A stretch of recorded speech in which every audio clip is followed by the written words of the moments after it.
होती हैं। अब वक्त आ चुका है कि मोहसिन नकवी को बताया जाए कि अपने इस लंदन के खोते को आकर बचा ले। लंदन की ठंडी सड़कों पर काजी साहब की ठंडी ठंडी बिस्ती हो रही है। काजी साहब हाथ में छतरी थामे अपनी जोजदा मायदा के साथ टहलते हुए नजर आए। एक पाकिस्तानी शहरी ने जैसे इन्हें देखा तो अपनी सारी भड़ास इन पर निकाल दी। कड़ी तनकीद की ऐसे जुमलों का इस्तेमाल किया जिनको बयान करना भी मुश्किल है। आप काजी फायजी सा है, लानत है आप पर, लानती का बच्चा हमीद, मुल्क को आपने तबाह कर दिया है हमीद पास, का बच्चा है तू।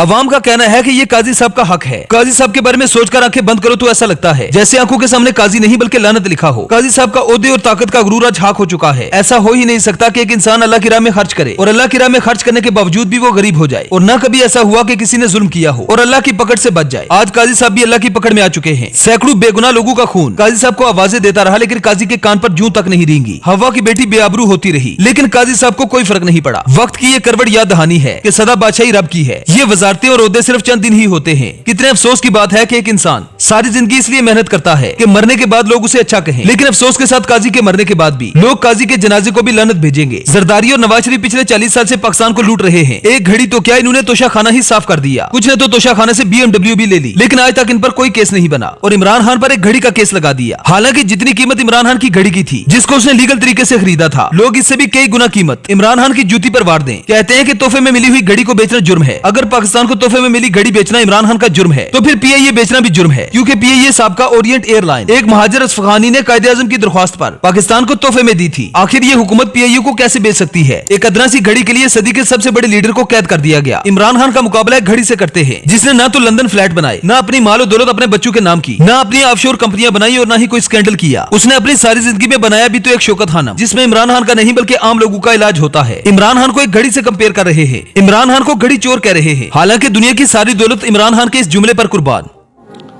It is important to understand this. The Prophet lives in our hearts.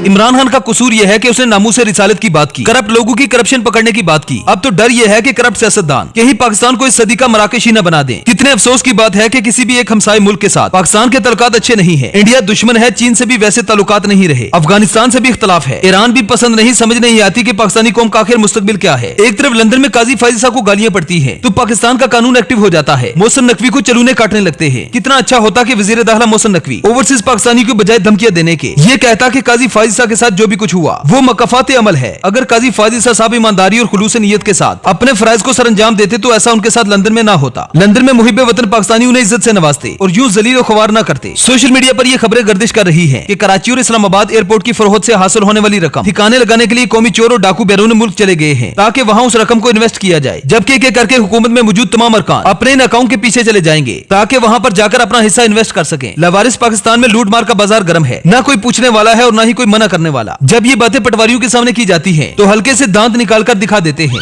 अगर इनसे पूछा जाए कि आपके कौमी लीडर कहाँ हैं, तो ये बड़े फख्र से बताते हैं कि हमारे लीडर अपने अपने पसंदीदा ममालिक में हमारी लूटी हुई दौलत को ठिकाने लगाने गए हैं। मोरख अगर बेगैरत न हुआ तो तारीख में लिखेगा कि चंद करप्ट और गद्दार सियासतदानों ने अमेरिका और नाम निहाद बिरादर इस्लामी ममालिक के कहने पर CPEC का मंसूबा तामीर के आखिरी मरहले में बंद कर दिया, जिसकी वजह से दुनिया की गहरी तरीन ग्वादर पोर्ट खंडर बन गई और चाबहार पोर्ट तरक्की कर गई। यकीनन मोरख ये भी लिखेगा कि काजी फायजी साहब का दौर जुल्म और जबर का वो स्या दौर था कि जब मुहिब वतन पाकिस्तानियों को फॉर्म 47 वाली हुकूमत इसलिए कैद कर देती है क्योंकि ये अफराद मुल्क को कौम की तरक्की और खुशहाली चाहते हैं और ये करप्ट सियासतदान हकीकत सुनना नहीं चाहते।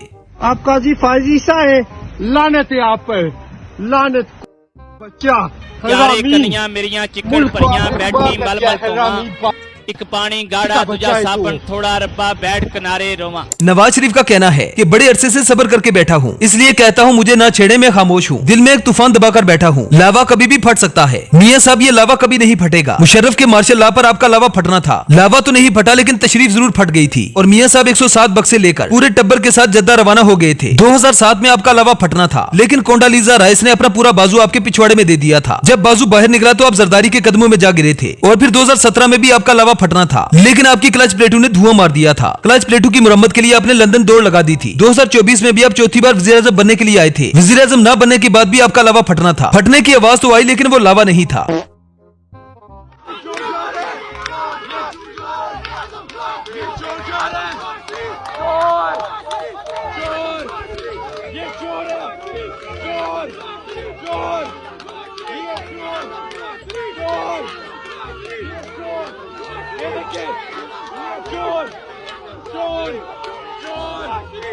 को बगैरत हरामी पाकिस्तान को लूट के